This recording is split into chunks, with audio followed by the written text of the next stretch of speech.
여러분 안녕하십니까? 배려 목사입니다. 오늘은 계시록 1장 17절 말씀부터 한번 보겠습니다. 제가 읽어드리겠습니다. 내가 볼 때에 그 발 앞에 엎드러져 죽은 자 같이 되매 그가 오른손을 내게 얹고 이르시되 두려워하지 말라 나는 처음이요 마지막이니라 하였습니다. 여기 보니까 요한 사도가 놀래서 죽은 자 같이 되매라는 말이 나옵니다. 요한 사도가 주님을 보면은 살아야지 왜 죽은 자와 같이 되었습니까? 이것은 요한이가 다른 예수를 봐서 그렇습니다. 그 속에 진짜 생명의 예수님이 가려져 있었던 것입니다. 근데 요한 사도는 두려운 예수님만 보았습니다. 어떤 것을 보았을까요? 발이 주석 같고 눈이 불꽃 같은 모습을 보았습니다.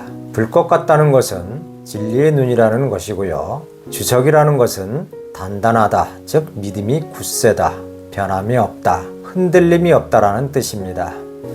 마태복음 13장 43절에 보면은 의인들은 해와 같이 빛나리라는 말씀이 있습니다. 그렇습니다. 주님의 진리와 은혜가 넘친다는 뜻입니다. 그 뜻을 모르고 겉만 보니 요한 사도가 놀래버렸던 것입니다. 요한 사도가 분명히 그 속의 뜻을 알았더라면 주님하고 달려가서 안았을 것입니다. 우리도 계시록에 대해서 모르면 당연히 놀랍니다. 계시록을 보고 놀라는 사람은 속에 있는 진리를 못 봐서 그렇습니다. 그 사람은 두려운 주님의 형태만 봐서 그렇습니다.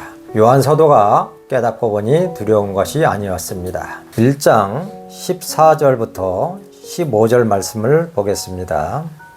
14절에 보니까 그의 눈은 불꽃 같고란 말이 나옵니다. 불꽃 같다는 것은 눈의 밝음을 말하는 것이며 눈이 밝아서 전지하다, 모르는 것이 없다란 뜻입니다. 15절에 또 보니까 발이 주석 같다란 말이 나옵니다. 이 말씀은 한번 마음먹고 걸으시면 변함이 없다는 소리입니다.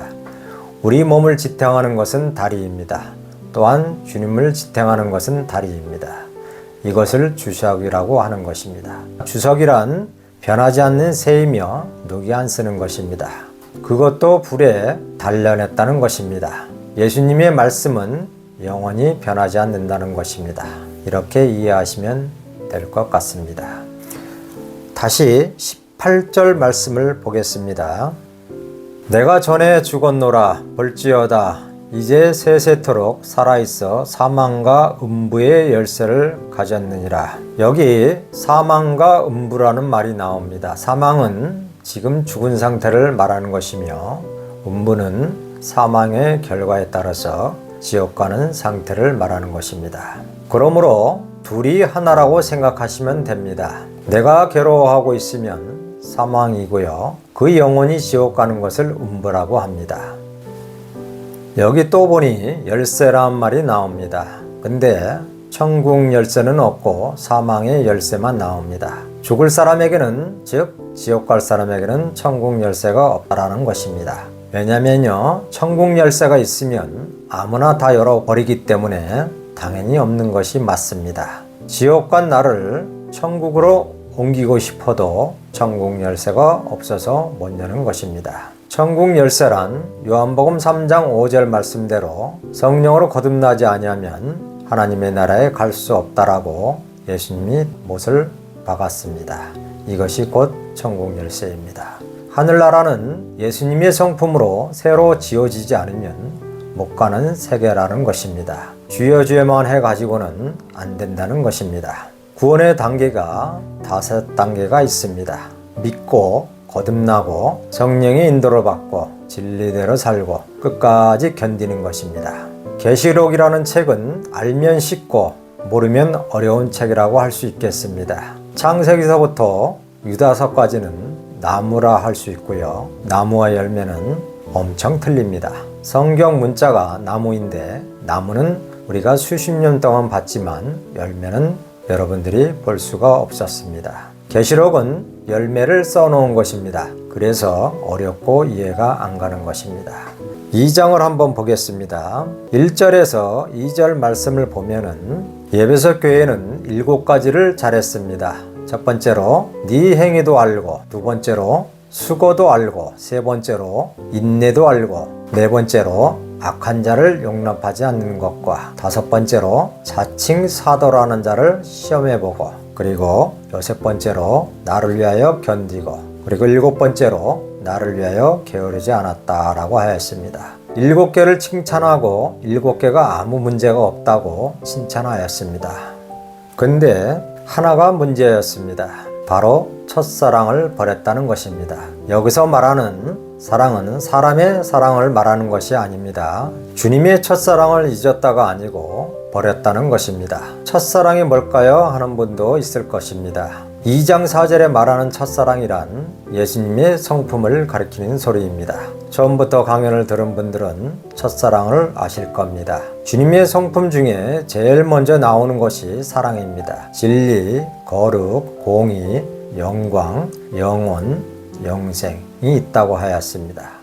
그러므로 첫사랑이란 예수님의 성품을 가리키는 소리입니다. 일곱이 하나고요. 하나가 일곱입니다. 따로따로가 아닙니다. 일곱 성품이 같이 움직이는 것입니다. 주님의 사랑 안에 있으면 나머지 여섯이 같이 있는 것입니다. 이 주님의 사랑을 잊은 것도 아니요, 아예 버렸다는 것입니다. 이 사랑을 회복하는 것이 바로 회개입니다. 그리고 이 사랑이 없는 것이 죄입니다. 제가 무엇인지 초반에 다 말씀을 드렸습니다. 제가 무엇입니까? 주님의 성품 없는 것이 죄입니다. 부족한 것이 죄라는 것입니다. 주님의 사랑이 없고 사람의 성품만 가득하니 이것을 가리켜 죄라고 하는 것입니다. 성경은 세상의 윤리도덕 이것을 말하는 것이 아닙니다. 그러므로 에베소 교회는 사람의 사랑은 충만하지만 그리스도의 사랑이 없다는 것입니다. 처음에는 누구나 성령에 충만하여 변화받아서 살다가 세월이 흘러서 10년, 20년 되니까 사람의 의만 나오고 그리스도의 성품이 없어졌다는 것입니다. 5절에 보니 그러므로 어디서 떨어졌는지를 생각하고 회개하여 처음 행위를 가지라. 만일 그리하지 아니하고 회개하지 아니하면은 내가 내게 가서 내 촛대를 그 자리에서 옮기리라 라고 하였습니다. 떨어졌다고 하니까 혹시 어떤 장사라고 생각하시면 안 됩니다. 예수님의 성품 12개가 있다고 이미 말씀을 드렸습니다. 기본이 되는 것이 7이고요. 효과로 나타나는 것이 5개가 있다고 하였습니다. 물, 빛, 불, 피, 선, 효과로 나타나는 것이 있다고 하였습니다. 모르시는 분은 처음에 들어가서 영상을 보시면 아주 상세하게 말씀을 해놨습니다. 이것이 가장 신앙의 기본입니다. 에베소 교회는 주님의 성품을 버렸다는 것입니다. 즉 자기 생각으로 살았다는 것입니다. 로마서 10장 3절에 보면은 바울은 이런 말을 하였습니다. 하나님의 의를 모르고 자기의 의를 세우려고 힘써 하나님의 의에 복종하지 아니하였다라고 하였습니다. 여기서 보면은 첫사랑이나 주님 성품이나 하나님의 의가 같은 말입니다. 사람의 사랑, 사람의 생각, 사람의 의 가지고 하나님의 의를 무시했다는 말입니다. 예수님의 성품 자체가 사랑입니다. 그러므로 우리는 이 에베소 교회를 통해서 우리 자신들을 돌이켜 봐야 합니다. 사도 바울은 빌립보서 2장 12절에 또 이런 말을 하였습니다. 드리어 떨므로 너희 구원을 이루라는 말을 합니다. 이 에베소서를 두고 한 말입니다. 에베소 교회는 하나도 나무랄 데가 없었습니다. 에베소 교회의 핵심은 사람의 고결한 성품을 가지고 하나님을 섬기는 사람들을 가리키는 소리입니다. 바울은 갈라디아서 6장 15절에 또 이런 말씀을 하셨습니다. 할례나 무할례가 중요한 것이 아니라 오직 새로 지음받는 것이 중요하다고 하였습니다. 이 말은 즉 아무리 능력을 행해도 병을 고치고 귀신을 내쫓고 율법을 지키는 자나 안 지키는 자나 다 소용이 없다는 것입니다. 오직 주님의 성품으로 지음을 받는 것이 중요하다는 것입니다. 그러므로 우리는 주님의 성품으로 새로 지음을 받아야 합니다. 그리고 또 바울은 고린도전서 13장 3절에서 이런 말을 합니다. 내가 내게 있는 모든 것으로 구제하고 또 내 몸을 불살에게 내어줄지라도 사랑이 없으면 내게 아무 유익이 없느니라고 하였습니다.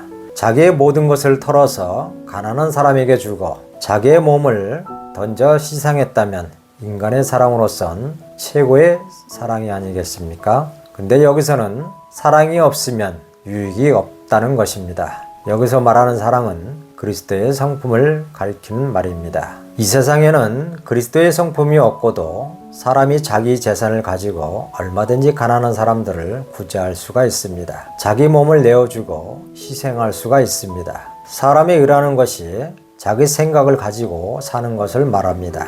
하지만 그리스도의 사랑이라는 것은 되어져서 사는 것을 말합니다. 예를 들어서 성경에 내 이웃을 사랑하라고 했으니 해야겠다고 생각을 하면은 사람의 의가 되는 것입니다. 그렇지만 내가 하려고 하는 것이 아니고 성령으로 되어져서 하는 것이 곧 성령의 인도받아서 하는 것이며 이것이 그리스도의 사랑입니다. 구분을 잘 해야 합니다. 오늘날 모든 대다수의 종교인들이 자기 생각과 의를 가지고 선도 행할 수도 있고 도덕도 지킬 수가 있습니다. 하지만 성경이 말하는 것은 세상의 윤리도덕을 지키라는 것이 아니라 새로 주님의 성품으로 지음 받으라는 것입니다. 우리는 주님의 사랑이 얼마나 중요한지를 생각해야 합니다. 다시 5절을 보겠습니다. 그러므로 어디서 떨어졌는지를 생각하고 회개하여 처음 행위를 가지라. 만일 그리하지 아니하고 회개하지 아니하면 내가 내게 가서 내 촛대를 그 자리에서 옮기리라 하였습니다. 하나님이 에베소 교회에다가 잘했다고 칭찬하였습니다. 하나님이 칭찬을 했어도 첫사랑을 버리면 떠난다는 것입니다. 누가 떠납니까? 주님 곧 성령이 떠난다는 것입니다.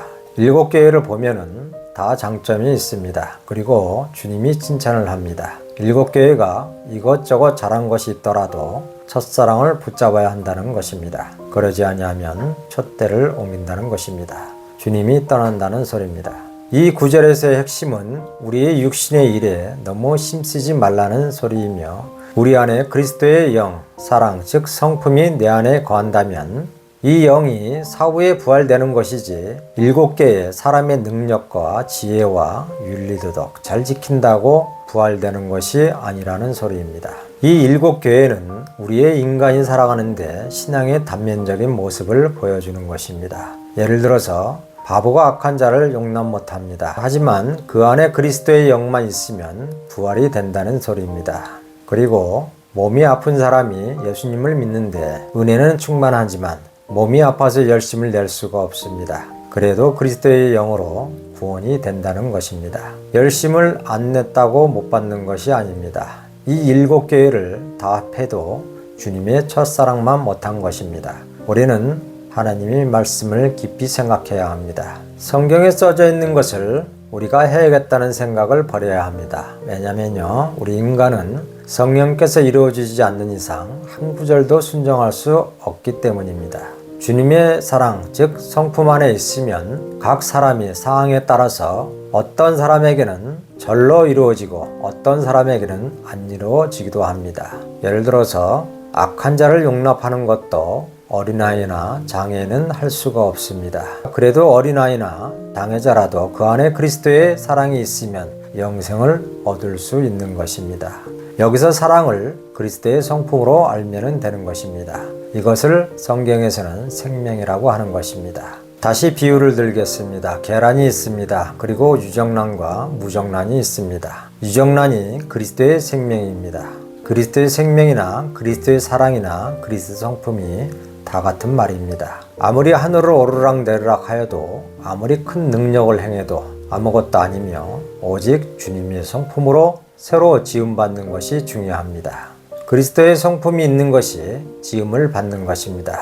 근데 문제는 이것이 없어도 능히 사람의 힘으로 할 수가 있다는 것입니다. 석가나 공자나 다 할 수 있습니다.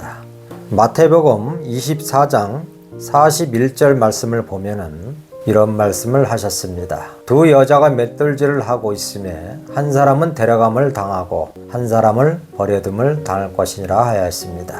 여기서 맷돌질은 봉사를 말하는 것입니다. 똑같이 참고 열심을 내어서 7가지를 나와 저 사람이 행했습니다. 근데 나는 첫사랑이 없고 저 사람은 첫사랑이 있습니다. 그러면 나는 버려지는 것입니다. 7개처럼 7개를 다 지켰습니다. 그리고 그리스도의 사랑이 있으면 촛대가 안 옮겨지는 것입니다. 촛대가 교회입니다. 주님의 지체가 교회입니다. 왜냐면요, 주님이 내 안에 계시면 그것을 교회라고 하는 것입니다. 그래서 지체라는 용어를 쓰는 것입니다. 부분적으로 은사대로 행하는 것이 지체입니다. 성경에서 지체란 사람의 손다리를 말하는 것이 아니라 은사를 말하는 것입니다. 고린도전서 12장에 은사에 대해서 잘 나와 있습니다. 성경에서 그리스도의 지체가 12가지 은사로 오늘날 우리에게 나타나는 것입니다. 그러나 여기서 가장 중요한 것이 바로 주님의 사랑입니다. 주님의 사랑만 있으면 7교회의 각가지 능력은 절로 되어지는 것입니다. 오늘은 여기까지 하겠습니다. 여러분 감사합니다. 다음 시간에 뵙겠습니다.